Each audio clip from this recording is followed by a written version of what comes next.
Welcome, friends, to Beyond the Crucible, the podcast that dares to talk about setback and failure, but not so we can commiserate. It's so we can elevate.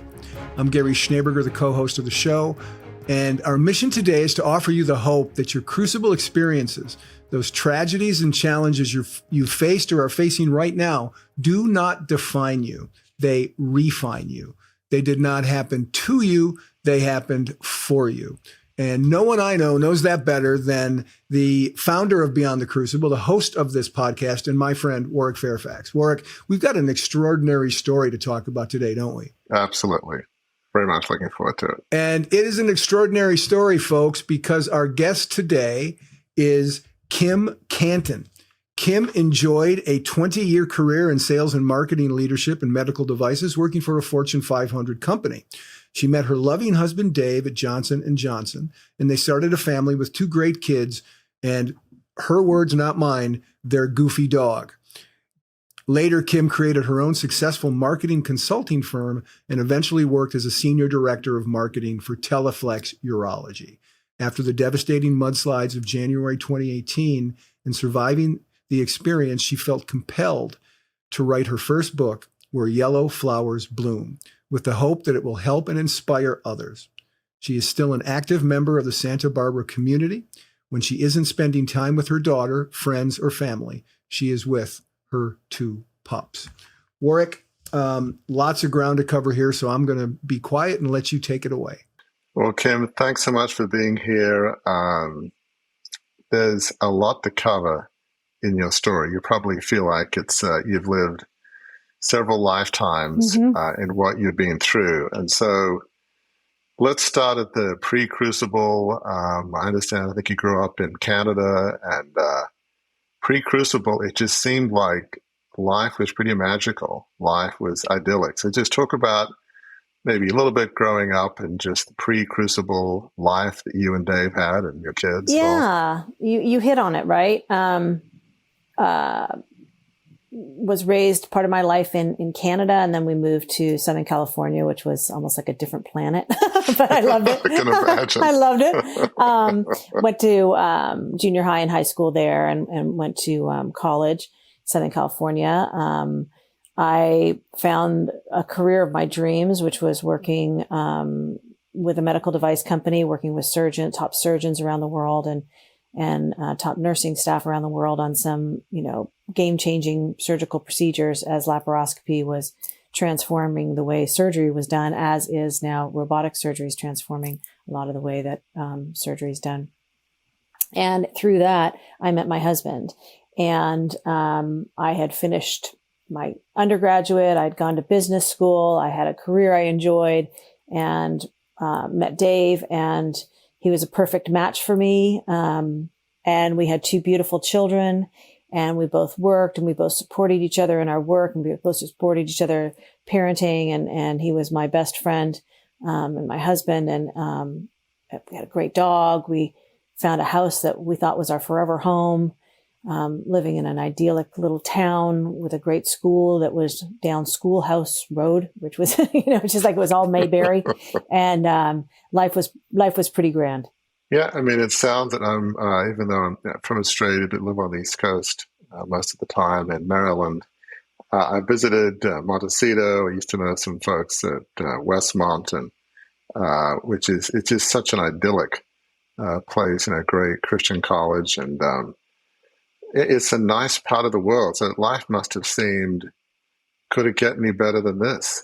It was terrific. It was fulfilling. Yeah, it was very fulfilling. It was we were both working hard. We both had big careers, and we're trying to make sure we had enough time with the kids and working on community events. My husband was the Boy Scout troop master, and I was very involved in volunteer efforts in the community. So we had a busy life, but it was really fulfilling. Imagine. So talk a bit about, obviously you have you and your daughter, but talk a bit about, Dave and Jack, and just what life was like, what they were like, because I'm sure even you and your daughter are different now, but what were they all like? Dave had a smile that lit up a room, very jovial, hardworking, self-made man. People he met just loved him. Can-do guy. When ladies in the community saw him engage with the go-kart races with the scouts or the Pine Derby car racing, they walked up and like, do you think he'd be our scoutmaster? Because he's so terrific with these kids and with the parents. And his answer was, sure, I'd be honored. And so he was just the good guy. People who worked for him were really lucky. They said he was probably the best manager they've ever had. He really cared and really wanted to make them successful. I really admired Dave for his way he could lead people. Very good negotiator, and a super husband, right? He was a super husband, beautiful flowers coming, surprise flowers on Valentine's Day or different things, going to dinners. He'd make time for family, and we prioritized family. So that was Dave, just a smile that lit up a room, charismatic guy, hard worker, he had to put himself through college and, take out all the loans and just worked his tail off to be the success he was. And then my son, Jack, if you want to hear about him, he was an old soul, I think, and very funny. He's the funniest guy, right? He'd be in class next to a really pretty girl, and without her knowing, he would unhook her connection to her mouse and he'd get control. And so as she was trying to work on her computer, he was like messing all around. and then he was so smart with computers. He got into like the grading system and changed this pretty girl's grade just to like get her scared and goes, look at your math grade. And then she's like, change it back. So he's really kind of a funny guy. Guys liked him, a ton. And really nurtured friends. He was a big gamer, and he was really committed to, helping the community. He was an Eagle Scout by 9th grade, and he refurbished a school playground, for low income kids. And he spent all Easter weekend doing that instead of, eating chocolate eggs. He was tireless in doing that. And he helped co-sponsor or co-develop a group called Teens on the Scene, which is a teen-led service group that expanded into 5 schools in Santa Barbara, over 200 students that go out each month to help in the community, for different things, cleanups, beach cleanups, helping special needs kids with Challenger flag football. So he was, and what people said, after he passed was he was the guy who showed you what genuine friendship was. And he was funny. I mean, that's just an amazing portrait you're painting. I mean, when you've got 2 people active in their careers, often family is secondary. But to have a situation where you're both doing well in your careers and putting family first, it feels like if you had to write a manual on how to do family right, you did it. If you had to, and obviously we'll talk about your daughter here in a moment, but if you had to talk about 2 kids that maybe they weren't perfect, but I have a feeling they felt a bit kind of close to that mark, People probably said to you, friends, Kim, you're so blessed. You have a wonderful husband. You have amazing kids. Gosh, I wish I could have 10% of the life you had. I mean, I realized it. I realized I was lucky. Said that. Mm-hmm. Oh, I did. And a lot of the moms in town said that. I had a handsome husband who was all that, loyal, loving, and helpful. I mean, just all that. And he cooked. That's great. And he cooked. Wow, that's incredible. So that's sort of the backstory, but obviously, and you've recounted this obviously many times, that changed in 2018. So for those who may have not heard this story, tell us what happened in 2018 that would forever change your life, from what seemed to be pretty idyllic to just different. So just as a precursor, there had been in December of 2017, one of California's largest wildfires called the Thomas Fire, and it was roaring from Ventura towards Santa Barbara, and there was multiple evacuations. And so we evacuated, I think, 3 times, 40 miles away, worrying that the fire may come close to us. Our house wasn't in the mountain, right? It was down toward the village, but wildfires can go pretty fast and furious. So we did that. And then we got back around Christmas, and it was the Christmas that wasn't, right? Because no one's packages could be delivered and there was ash all over, but we were just happy to be home, that our house survived, and happy to be together. That's all we cared about. But then January 9th of 2018, a couple weeks later, what happened was a very heavy rainstorm, and the mountain came down, and it roared down the mountain. And in fact, it couldn't make the bend in the curve of the creek, and a 30-foot wave kind of plumed up like almost the tail of a peacock. And it was filled with car-sized boulders and downed trees, and it crashed down to obliterate my house with my family in it, as well as the neighbor's house. 63 homes, I think, were destroyed that evening over a 30 square mile, but our house was the epicenter. And we were all awake. We were all trying to get out of the house at that time, and we couldn't make it out. And we weren't in mandatory evacuation. We were following, what people said to do. And I watched my husband wash away in front of me, and my hand got stuck in the door, which probably saved my life, because as the house was being obliterated, it was slowed down when it was falling apart, versus my husband got outside the house. And so there's nothing stopping him from going into the roaring river that was now the town. And my daughter ran to get her boots. She ended up being buried alive. She went about a football field distance in the mud flow and was buried alive under 20 feet of mud. I think an electrical transformer, a car, part of a roof for 6 long hours, with a pocket of air the size of half a volleyball in front of her mouth to breathe. And she screamed and screamed and screamed, and they muffled through the 20 feet of mud. But miraculously, a firefighter heard her, and her rescue was shown around the world. It took them 2 hours to extract her. So my daughter, who was 14, survived, and she was the miracle mud princess. I was washed away 2 football fields and found in an intersection of 2 streets in a debris pile, kind of in a reverse position where my feet were on an incline up above and my head was down below. And I couldn't move, severely injured. I was in the hospital about 3 weeks and then had to do rehab to learn to walk again. Had a couple surgeries. I was told, the next day after surgeries that they found my husband. He was found dead at the beach, and that my son was missing. And 23 people died that night. I think it was 62 homes totally destroyed. 152 people were hospitalized. 1,000 people were evacuated, had to get special, airlifted or, rescues. 1,000 people in 24 hours. And 2 people were missing, which one was my 17-year-old Eagle Scout son and a beautiful little 2-year-old baby girl, Lydia. And so my life changed in an instant. I went to bed one night with my family of 4 and woke up with just my daughter and I, and no home, everything washed away. And your husband, if you said the beach, he must have been carried away a long way. A mile and a half. A mile and a half. Mm-hmm. And a roaring river. Mm-hmm. So, obviously, these are things you've thought about a lot. For those first few weeks, you must have had a lot of feelings of, why me? Why, what's happened to my son? Obviously, I think it took a few years, maybe 3 years, to finally find out. Obviously, you figured he must have passed, but what happened to him? Why wasn't there a mandatory evacuation? Did they get that wrong? Couldn't they have known?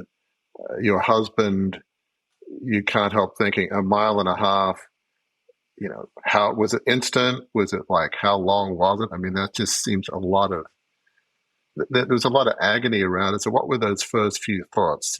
Anger, incredible sadness. A flood of emotions. Yeah, I think it was shock and sadness and disbelief, right? How could this be, right? How could this unimaginable thing happen? How could our house not be there? Just not there. It's not like water seeps in and gets your carpet wet. It's just obliterated. There was no rebar left in the pool that was there. All the brick patio was gone. It was decimated. Car-sized boulders, right? And I was swimming with them. Shock and disbelief. yet I had a really interesting juxtaposed feeling, is absolutely shock and sadness and fear, right? Juxtaposed to profound gratefulness that my life had been spared somehow, because I knew what it was like. And I saw those boulders, and I felt granite and brick pushing on me as I was in the mud, trying to crush me. Profound gratefulness, to God for saving my life and my daughter's life. So I had those two, juxtaposed kind of feelings going on at the same time. And I think that probably kept me sane, right? I could have just spiraled, right? Of this is just the worst of the worst. Let me sit in a fetal position and not go anywhere.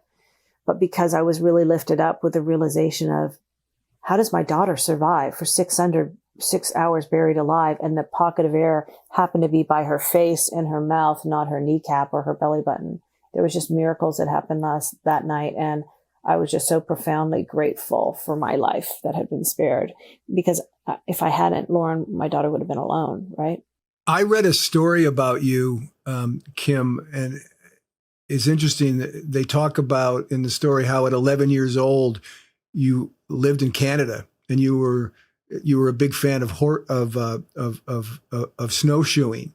And one of the things that ends that chapter is just a couple sentences that says, the move to California with the family helped you build determination and resilience. As you look back, as you've navigated coming back from this tragedy, this horrific thing that you've just talked about, do you think some of that determination and resilience helped you with that? Some of what you learned as a younger person? Yeah, I think all of our life experiences can be iterative and get us toward, and we don't realize it then, but it really, some of those experiences help. And so when I was, transported going into the middle school from the East Coast of Canada, more conservative, bent on, just in terms of how people dress. They dressed more conservative. They weren't in their bikinis and flip-flops at the beach like they are in Los Angeles, right? It was just a little different kind of vibe that you'd get, right? And then I was transported into beach town area of Southern California, and I'm seeing, ditto jeans and flip-flops and bikini tops and I'm like, wow, this is just different. And I had to meet all new friends, and going into middle school, that's a tough time to meet all new friends when they have their friends from elementary school, right? So it was learning to adapt and, integrate and adapt. And, I've heard it said once that, one of the traits of the most successful people is their ability to adapt. And so I had that experience. I adapted, adapt to when you go to college, you're adapting into a new environment. I happened to move multiple times with my career, adapting into new neighborhoods, right? Learning how to adapt there. So knowing that adaptation is possible and it's actually positive, right? In change, I think was helpful for me. As I'm listening, to talk about resilience and adaptation, some people, when they go through those tragedies, were like, well, they have survivor's guilt. Why me? You sometimes think that if your daughter hadn't lived, there are some people would have said, I want to be with my family. I'm not going to live because I can't bear to live without them. But with your daughter alive, it's like, was part of it saying, I have to get over this because I have a daughter. She's hurting. And I don't know. I mean, some people make different choices when they go through tragedy.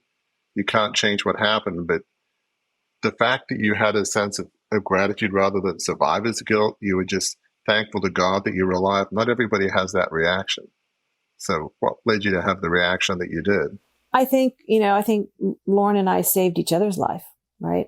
I think she wanted to be there for me and I wanted to be there for her. So if it had happened any other way, it could have been really bad. It could have been just me. It could have just been Lauren. It could have been just Jack. Could have been just Dave. And how I think about it is Dave's got Jack, taking good care of him, and I've got Lauren, and we're still a family. We're kind of a virtual family. And life will move forward for me on this earth here physically. But, I'm take comfort that in a way he's taking care of my baby boy. And you mentioned faith was important. When you go through tragedy, and obviously, it's impossible to compare. Tragedy's mine feels like a thimble level compared to what you've gone through with, growing up in a 150-year-old family business and losing it on my watch. But when you go through tragedy, irrespective of what it is, it can either decimate your faith or push you closer to God. In my case, it pushed me closer to God. It sounds like you made a choice there too. It could have said, as many have said, and there's no particularly good answers, how could a good God let this happen? Like I'm a elder in an evangelical church, so I get the question, and I don't pretend to be an expert on theology, but there's still no good answer to that. I mean, I understand, the manual answer, but it's just not very satisfying. So what pointed you towards, rather than running away from faith, you sort of clung to it or rushed towards it? Because that's not everybody makes that choice. I had grown up with faith, right? And I didn't go to church every Sunday, but I grew up with faith. I'd gone, my parents had taken me to church in Canada. And then when I married my husband, I became Catholic because he was Catholic and I was Episcopal before. And I just wanted to be the same religion for our family. And Catholic's pretty darn close to Episcopal, right? And then I taught Sunday school. The nun asked me, because I like, I enjoy middle school age kids and high school age kids, interacting with them. If I had a second life to repeat, I'd be a high school teacher, I think. And she says, we really need a 6th grade junior high religious ed teacher. Will you do it? And I said, well, sure, but I don't know if I know the stuff, right? And she goes, well, you can learn it right before you teach it. And then I just had a ball, and it was good. I got to actually teach my kids some religious ed when they were in 6th grade, 7th grade. And 8th grade. And so that was good. So I had a foundation. And then when I was on that debris pile, it was, when it was happening, right? When the house was crumbling, I just said, Jesus, help me, Jesus, help me, Jesus, help me. That's what came out. I knew it was the moment I was going to die. And then I remember thinking, if you want me to die, I'll die. Just show me the white light. And I kind of just like ragdolled in the mud. And, then when I woke, it was like a war zone, and I heard rushing water and electrical wires, transformers exploding, but no people. And what I did to calm myself was just say the Lord's Prayer about 20 times. And what's interesting about that is that was in Canada, in public school, we started off by singing, "O Canada," and then we all had to say the Lord's Prayer. And at that time I thought, oh, it's kind of telling me to be a good person today, right? Forgive your trespasses of others, right? It was kind of like this moral code thing, but it was something from my past that really kept me calm. And I read somewhere that in many religions, right? All different religions, there's some prayer in each of them that has a melodic tempo to it that's very, soothing and to the nervous system. And the Our Father, the Lord's Prayer, is that in Christianity. There's other ones in different religions that do the same thing. It's a melodic pace that calms the nervous system. So I did that. So it was interesting that that's what came out in that, crucible moment. And then I had that profound gratitude to God that my life and Lauren's were spared in a way that it never should have been, like for what we went through and all the boulders and the broken glass and the live wires. And there's no way we should have survived, right? And devastating sadness that Dave and Jack were gone. So yeah, it was a blend of the two, but I started off with a foundation, and then through my experience realizing there were angels helping me that night. There's no way I should have survived that. There's no way. And no way your daughter should have survived, as you said. Absolutely. Just a small pocket of air, and right by her mouth. You said elsewhere, she had a different mantra, if you will. I think singing the songs at Les Miserables, and I guess she was going to be in the school musical, and Cantin. And so, I mean, just to spend hours trying to survive mentally, unbelievable. So, as you both sort of survived, in a sense, there is this phrase, saved for a purpose.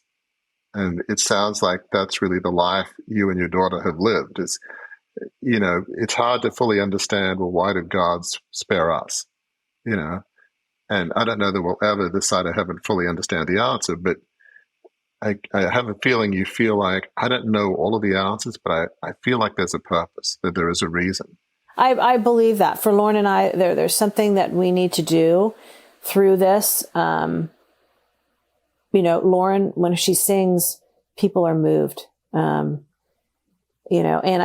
she's a college student now, and she really, through her trauma and stuff, she can really recognize other people when they're struggling. And she saw a kid once, they were all out and he just wanted to ride his bike home, and she could tell he was just off.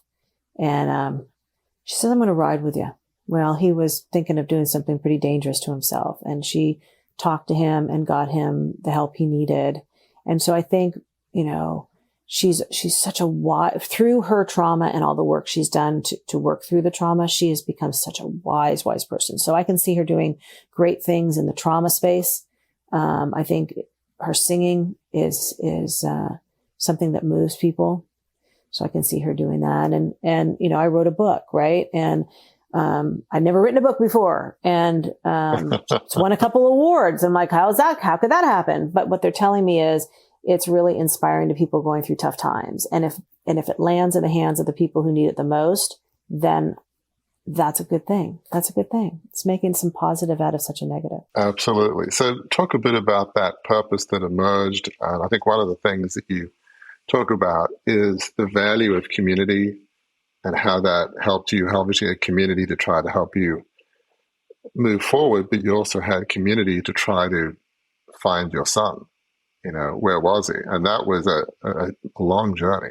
Yeah. So, the community really rallied to help my daughter and I. The community of Santa Barbara is a pretty darn unique and compassionate one. It's very tight knit, and people showed up to help, people I didn't even know, and phenomenal, emotional and whatever help. Even a locksmith came, went in my rental to change the locks, and I went to pay him. He goes, "You've been through enough. I'm going to use my talent for locksmithing to just do this for you for free." Like, just kindness and care, right? For someone who experienced just such devastation. And then we were looking for the two missing kids because they had essentially stopped the looking. And a group of about 6 people came together of once strangers that would come out probably every 2 weeks. Search handler with his canine search dog, a general contractor with her excavator. She would, bring down the piles. Someone else who had lost their home in the slide, who would go look at what was in the scooper of the excavator. An intuitive, right, who was the back channel when the mudslide happened and they were looking for victims. Some of the first responder back channels were saying they want any clues. And so she got some clues from the victims, and some of her clues found 2 of the victims. And so it was a mix of people, but they stayed with me for 3 years. 3 years, right? It could be considered, where's crazy woman still out there looking for her son almost 3 years later, right? And they didn't do that. They realized it was totally possible. And then we got the university anthropology students and a professor involved, and it was actually them who found some of Jack's remains. And as challenging as that was, did that give you some sense of closure? And, it's obviously, if you haven't been through that, you can't fully understand. Some people would say, well, why is it so important? But just in your words, for you and your journey, why was that so important to find Jack? Because it was in debris, right? So in debris with twisted up chain link fence or paint thinner cans from someone's garage. It was not okay. It was absolutely not okay that my baby boy could be left in debris. If he was beautifully buried by the creek under a coastal oak, that's beautiful. If he had gone out to the ocean, that could be beautiful. But to think of him just in a pile of debris is not okay. And I really had a sense in the hospital from the first moment that he was still out there.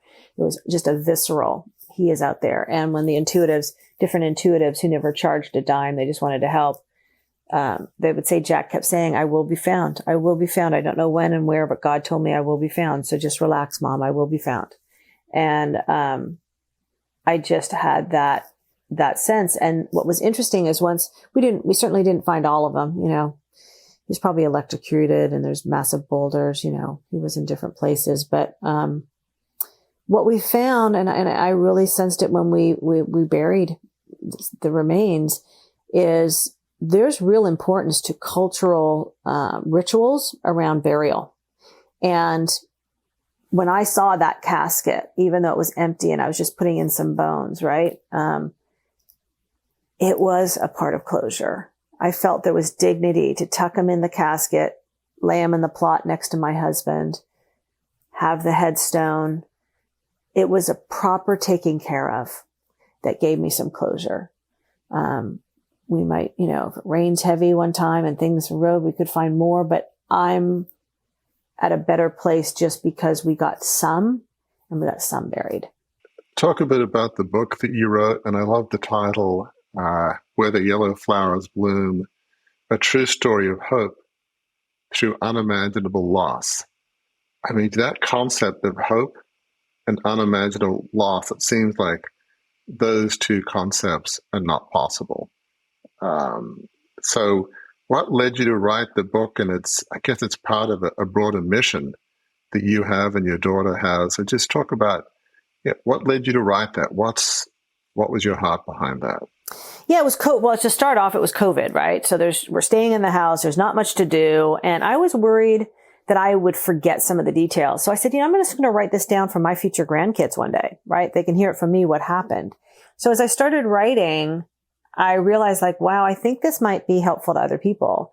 And then I started to see in the writing of it, my transition from a desperate grief into more of a peaceful acceptance.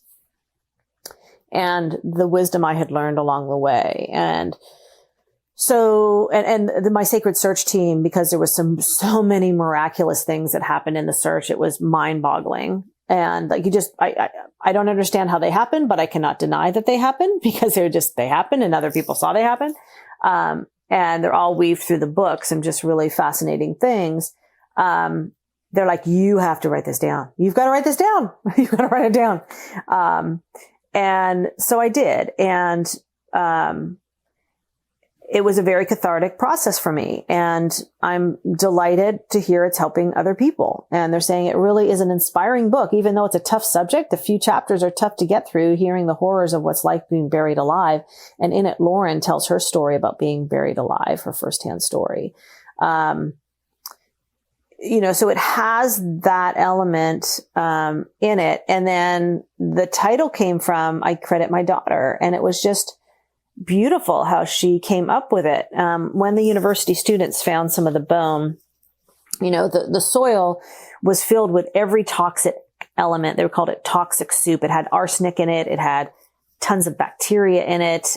They thought nothing should grow on this stuff that has all this stuff from people's garages, asbestos, whatever.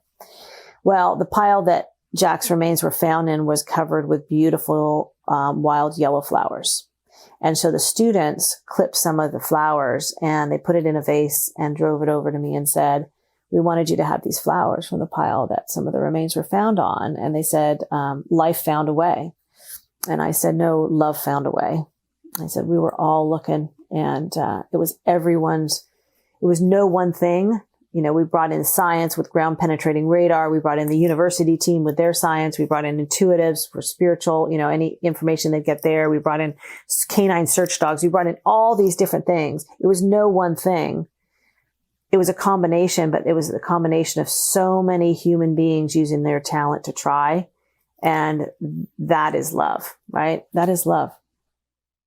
The thing I love most about co-hosting this show, Kim, is that Crucible, all the crucibles that we've had on the show, we've had more than 120, are different. The details are completely different, but the emotions that undergird them are very, very much the same. And there's an endorsement of your book that I think speaks to everybody who's listening and watching, and I want them to hear it and see it, that yes, your crucible may be different, but the wisdom that Kim is sharing is applicable to your situation. And here's just a couple sentences from one of the endorsements. Her courageous recovery journey is an indelible testimony to the healing power and personal transformation of loving community coupled with the spiritual guidance and faith. Kim Cantin has not squandered any of her trials and tribulations, but rather transformed them into soulful reflections for others. If we could take that, we could put that as the brand promise of Beyond the Crucible, because that's what we try to do here. And that's what, your story is doing for people right now who are hearing it, is they're finding hope where they hadn't had hope. And that is just one of the other beautiful things that comes out of this story. Thank you. That is a powerful testament. I just want to go back briefly to that visual of the students finding those yellow flowers. As you reflect on that, do you think, well, somehow that was maybe just an outward reflection of the beauty of my son's soul? It was sort of poking through the debris and the muck and the arsenic, and the beauty of his soul wouldn't be conquered by the toxic mess. It shone through. Was that sort of part of the image in a sense? I think so. It was that, and to really see beauty where you might think that there should be none. It was an unimaginable thing, but there was beauty that has emerged through. The beauty of all the people that came to help, my sacred search team that went out about every 2 weeks with me for 3 years. 3 years they supported that. That's beauty. That's love, right? It was all that. It was really just, and the clues, Jack saying, God said, I will be found. Just chill out, Mom. I'm going to be found. It's going to happen one day.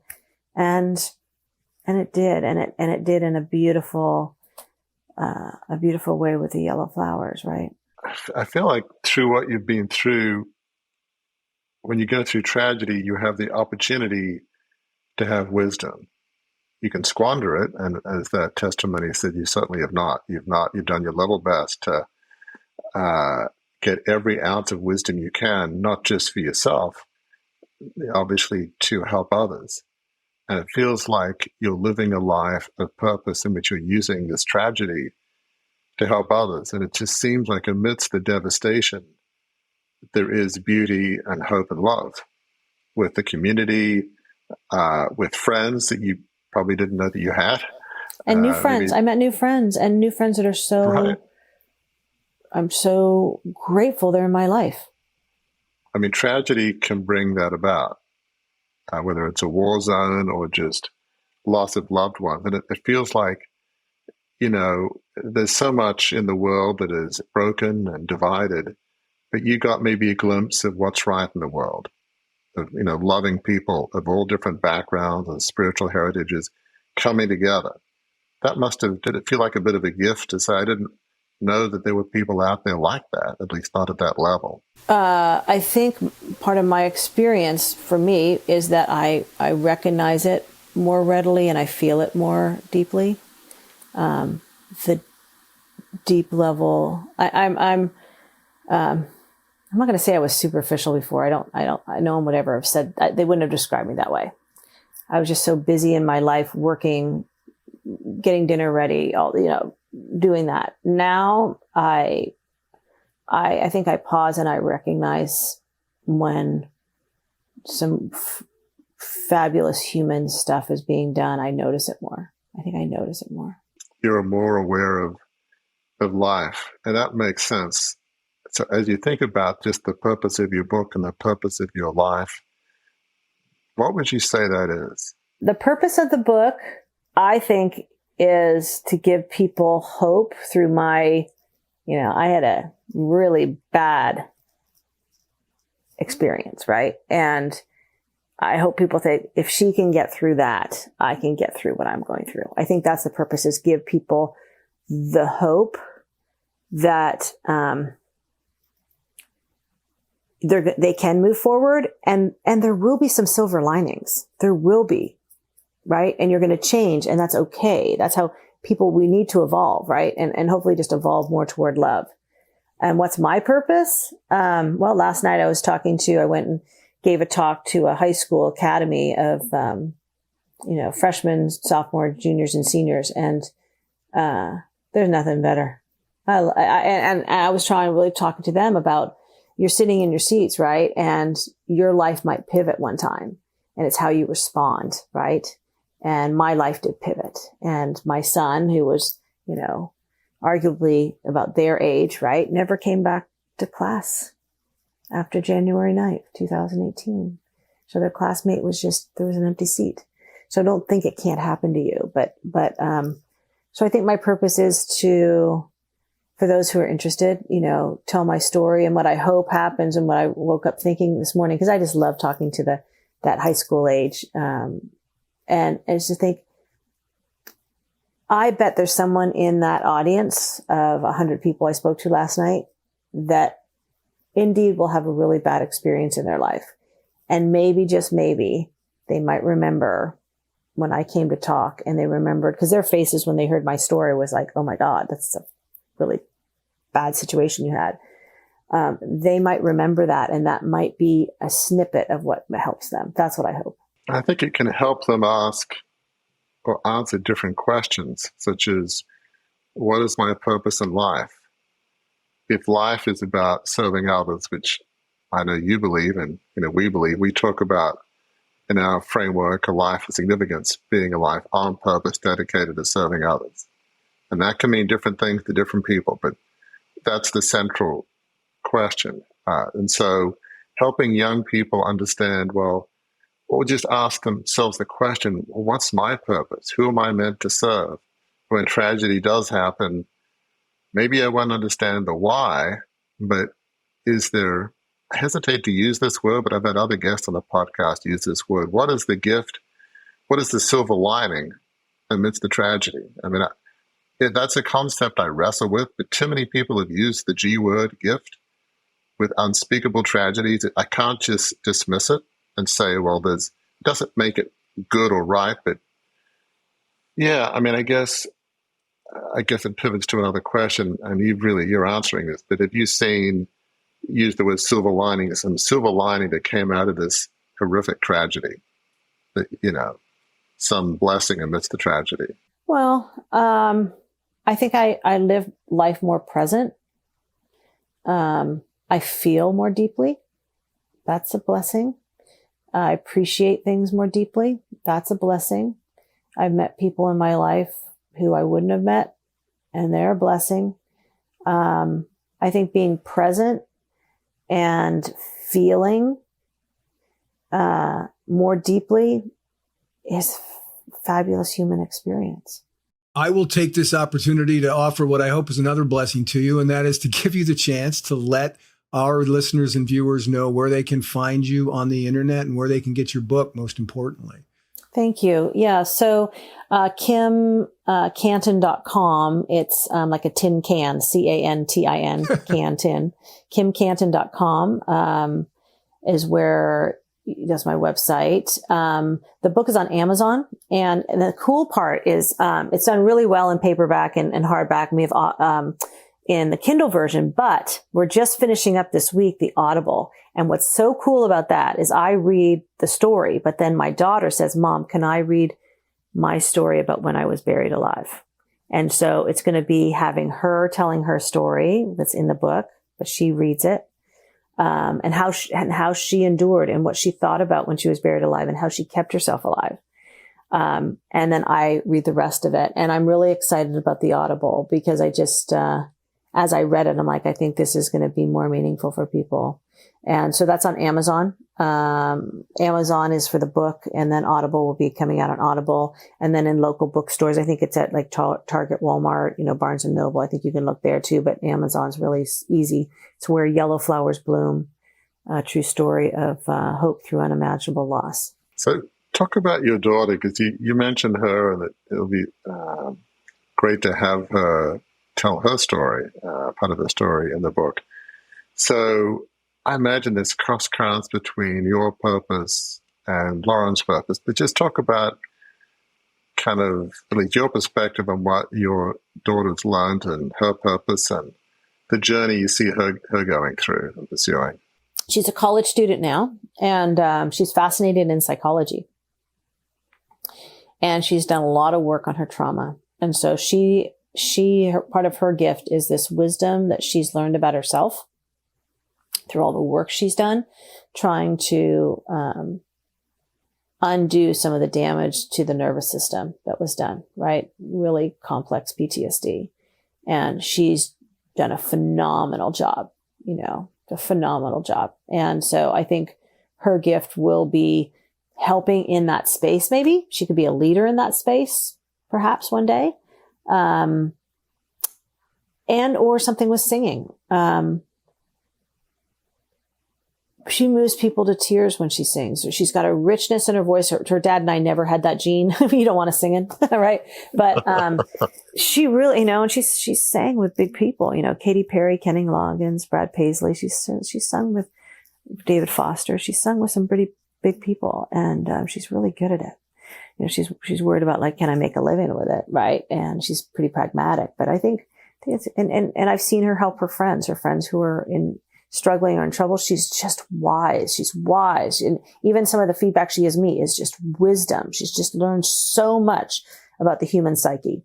Yeah, tragedy has a way of doing that, if you will. I mean, I sort of come back to the word that we use so often on this podcast of choice. You can't typically undo the tragedy that happened. For most people, it's not possible. There will be scars, many will be, permanent, life-changing. But how we choose to face it, whether we choose to give up on life, which I don't judge, I can totally understand, or whether we say this is awful, it wasn't fair, maybe I made a big mistake, or maybe something horrific was done to me, or it's natural disaster. Tragedy comes in different forms. The pain is the same. But making a choice to say, okay, this was awful, but how am I going to use this in a positive way to affirm other souls out there, other people? And you've taken that path. And I imagine as you talk to people and talk to students, I'm sure there are many people that have come to you and your daughter and said, what you went through was awful, but your story, it helped me a bit. It helped make a difference in my life. What does it make you feel when people come to you and say, Kim, what you went through was terrible, but somehow it's giving me hope, and I didn't have hope before I met you. Now I have a bit of hope. It makes me feel good because it's putting some positive on such a negative. If it's helping, if the awful stuff I went through in some way can help another person, then it's adding a plus button to the equation, right? That there's some positives.